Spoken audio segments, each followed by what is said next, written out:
Chapter start करने से पहले हमें थोड़ा साइंटिस्ट के बारे में जान लेना है, बिकॉज़ ये एक नई यूनिट हम स्टार्ट करने वाले हैं। तो जिन साइंटिस्ट के बारे में हम जानने वाले हैं वो है जी.एन. रामचंद्रन सर।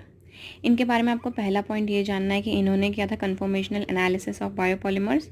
तो ये उतना इंपॉर्टेंट नहीं है जितना इंपॉर्टेंट सेकंड पॉइंट है कि इन्होंने triple helical structure of protein दिया था। तो इस तरह से क्वेश्चन बन के आ सकता है that who gave the triple helical structure of protein. So the answer is GN. Ramachandran obviously. The second question which can come is कि इन्होंने जो है that is GN. Ramachandran gave triple helical structure of protein इन। तो इसका आपको याद रखना है कि इन्हें पब्लिश किया था नेचर नाम की बुक में। ठीक है, नेक्स्ट इसकी ये तो एक क्वेश्चन आई थिंक आया हुआ है कि रामचंद्रन प्लॉट किस पे बेस्ड है। तो उसका आंसर है कि Ramachandran plot is used for the confirmation of protein. तो जैसे ही और नेक्स्ट है कि जो ये जी.एन. रामचंद्रन सर हैं ये इन्फ्लुएंस हुए थे किससे, लिनस पॉलिंग सर से, जो उन्होंने अल्फ़ा एंड बीटा शीट पे जो है बिल्कुल उस स्ट्रक्चर पे काम किया था। तो उन्होंने भी बिल्कुल ऐसे ही इंस्पायर होकर डिसाइड किया कि वो भी कोलाजन का स्ट्रक्चर ड्रॉ करेंगे। So these are the important points that you have to keep in your mind about G N. Ramachandran. So now let us start our chapter. So today we are just going to be doing the introduction part. So the first thing that you have to keep in your mind is that organisms. ठीक है, जब भी हम किसी भी organism के बारे में सोचते हैं तो कोई भी चीज़ हो सकती है, जैसे कि मैं हूँ, मेरा पेट है, या कोई भी एक मछली है, या कोई छोटा सा और मतलब यूनिसेलुलर ऑर्गेनिज्म है। तो उसी से हमें पता चलना चाहिए कि ऑर्गेनिज्म दो टाइप के होते हैं, that is unicellular and multicellular. तो ऑब्वियसली यूनिसेलुलर क्या होते हैं, जिनके पास एक सेल है जैसे मैंने ड्रॉ कर रखा है, एंड मल्टीसेलुलर वो होते हैं जिनके पास काफ़ी सारे सेल्स होते हैं जैसे कि ह्यूमंस।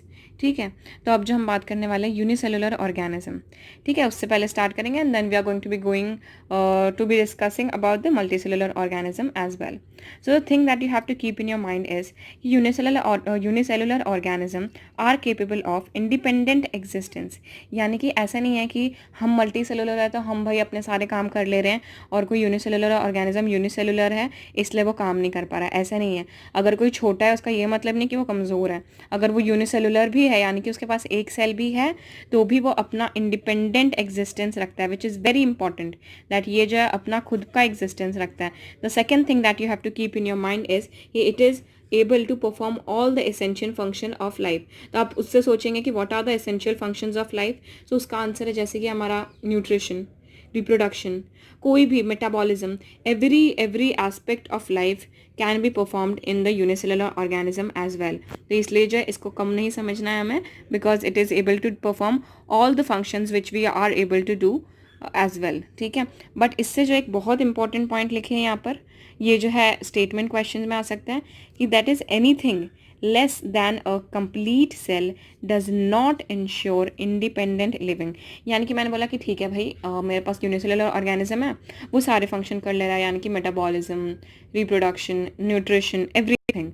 बट अगर मैं बात करूँ कि अगर मेरे पास यूनिसेलुलर ऑर्गेनिज्म से भी कोई छोटी चीज़ है तो क्या वो एग्जिस्ट कर पाएगी. So the answer to that is no, because you know जब ये स्टेटमेंट दिया होगा तो हमारे दिमाग में आ सकता है कि यार हो सकता है ये लोग वायरस की बात करें, बिकॉज वायरस तो छोटा है सेल से.